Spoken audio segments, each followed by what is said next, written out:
Good afternoon, distinguished guests, ladies and gentlemen.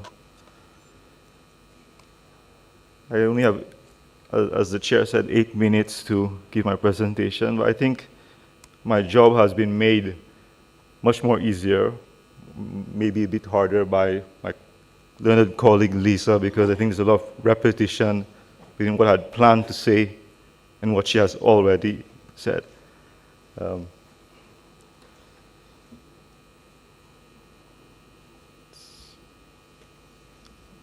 think it's not the right presentation.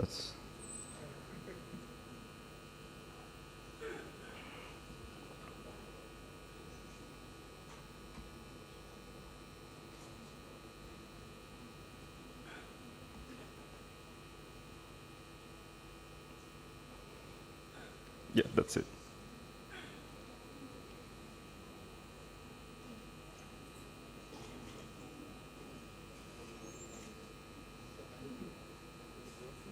It's okay. It was not my presentation that was up just now.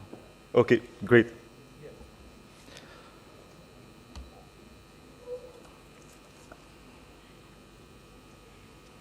Okay, so the agenda of my talk is firstly, quick look at the FATF recommendations, 18 and 23, which is applicable all of the recommendations are applicable to DNFBPs, but for the purpose of my presentation, I'll focus on recommendations 18 and 23. Then we're going to look at over-compliance, which my learned colleague had spoke about at length, so maybe I can go through that a bit more quicker. We'll look at financial exclusion and development risk, challenges in the current AML framework, policy recommendations, and then a conclusion and call to action. Okay, the FATF recommendations for DNFBPs, and DNFBPs stand for designated non-financial businesses and professionals. So that's a category of entities. Typically, AML legislation will refer to them as reporting entities that are required to, amongst other things, provide the authorities with information on financial dealings and transactions.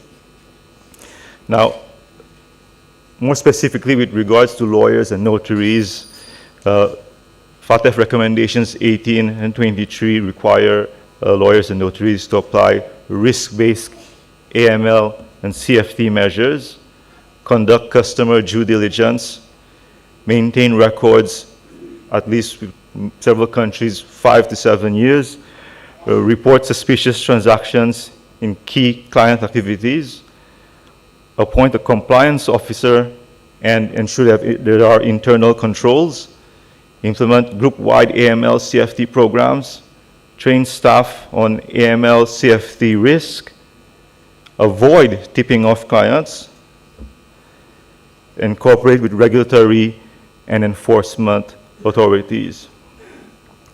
Now, just picture that you have to do all of these tasks as a lawyer and a notary, and you're from the global south, and your law firm basically comprises of just yourself. You don't even have a secretary, as some of the smaller practitioners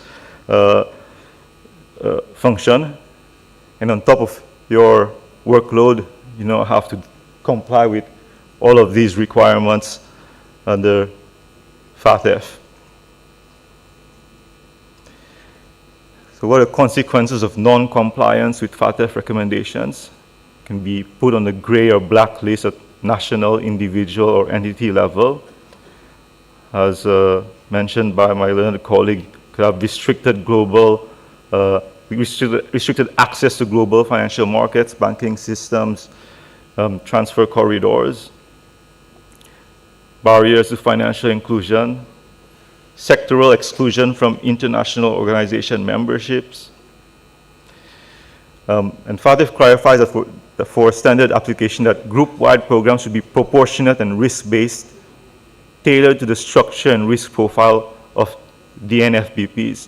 It's all very nice words, but we find that in practice, often the local authorities would insist, regardless of what is the exact wording of the law or the recommendations of FATF, you'll find your local authorities may insist that you, instead of applying a risk-based approach, apply a rule-based or prescriptive-based approach, meaning you gather all the information for every single transaction, regardless of the risk involved.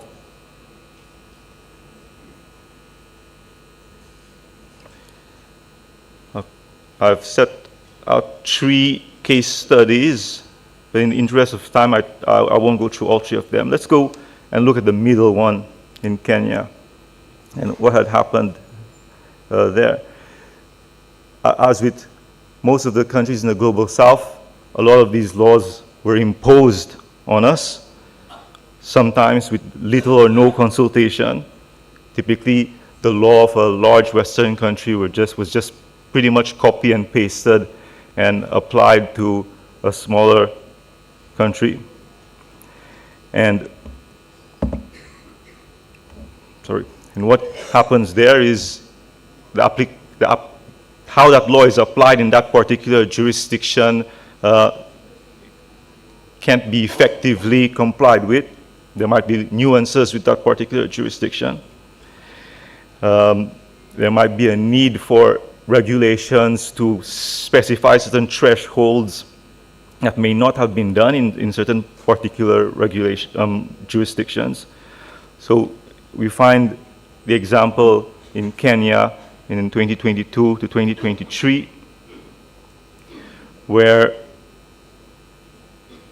the legal profession did not have clear guidance on filing of STRs, or suspicious transaction reports, and it led to either under-reporting in certain cases and over-reporting or defensive reporting in other cases. And so this is not uncommon in several countries in the global south. And that is that we find ourselves having to abide by laws or regulations that were not tailor-made to our specific and particular circumstances. Which leads me to the topic of overcompliance. So overcompliance is not only about doing more, it's about doing more than necessary, often driven by fear and uncertainty. And the key drivers of overcompliance is that of fear of sanctions and financial exclusion, reputational damage at country risk level or individual or firm level, pressure from correspondent banks and financial channels. We find, for example, like in Seychelles, certain banks are being denied access to correspondent banks, so there can be lots of difficulties with international bank transfers, difficulties in conversion of foreign exchange to particular currencies. There's ambiguity in the FATF guidance, for example, on common ownership, management or compliance control, other technical issues. The desire to retain global financial access and access to aid, and then the desire to meet international benchmarks and standards. Overcompliance in Seychelles. I was going through my old correspondences and noticed an interesting exchange between the Bar Association of Seychelles and members of parliament, which in Seychelles is called the National Assembly. And we were worried about the then AML CFT bill that was being circulated for our comments. And we were worried about over-compliance. And I'll just read out a few of the dialogue or the exchanges in our messages with members of parliament. And we said that the executive does not set out the changes required by ISAMLUG. ISAMLUG is another organization that's AML organization that's focused on Eastern and Southern Africa. Instead, they hire a consultant to draft a new law for them, and it is quite clear that the new law was taken from another jurisdiction that probably has larger institutions with greater capacity to implement the measures in this proposed law. Now, why we had said that was that, for example, there was provisions that organizations, reporting entities in particular, had to have a compliance officer and an alternate compliance officer. And like I mentioned, some organizations, some law practitioners practice as sole practitioners, and some of the smaller outfits practice alone. They don't even have a secretary. So how are you going to have a compliance officer and an alternate compliance officer if the number of persons in your organization is one? That was one change that the government actually took into consideration when they made the final act. In the end, they said that you only needed to have an alternate compliance officer if your organization had 15 or more members. I'll continue quoting from our correspondence of 13th February 2020. We said that more bureaucracy and more administrative work for reporting entities, but many of the reporting entities are small outfits without the capacity to implement all of the measures mentioned. It's just impractical. That was in 2020, and it was a little bit prophetic because in 2020, at this point in time, for a small country like Seychelles, for those of you who don't know, the population of Seychelles is just under 100,000. So more than 200 entities have had in some cases, substantial administrative financial penalties levied on them for non-compliance with AML and related laws. This was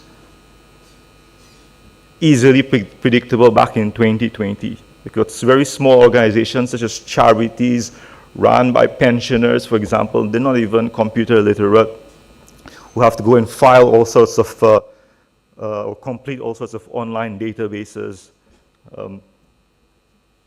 They're a charity, they're trying to help the smaller person, and now you levy them with a massive fine because essentially they don't know how to use a computer.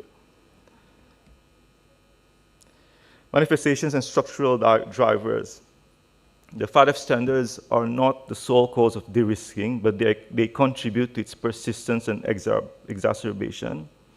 The manifestations, for example, are collection of excessive KYC documentation. In some cases, a bank is required to collect all sorts of information on a transaction. The transaction may involve a lawyer. For example, let's say someone's taking a loan from a bank. Now the lawyer is then required to collect the same exact information that the bank had already collected. So how many times are we going to do this process? I think my learned colleague spoke about de-risking and service denial for new or prospective clients. Yeah,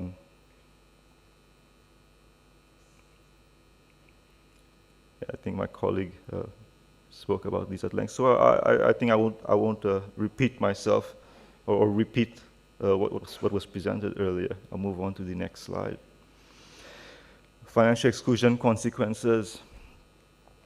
So the FATF notes that applying an overly cautious approach to AML CFT safeguards can have unintended consequences of excluding legitimate businesses and consumers from the financial system. So the recommendation from Pavlidis, who's an academic on the topic, is essentially, to paraphrase, proportionate measures should be exercised instead of a prescriptive or rule-based approach. Mr. Sabino, could you conclude soon? Running short of time. Okay, I will sum up, I suppose. I can just sum up this point in time.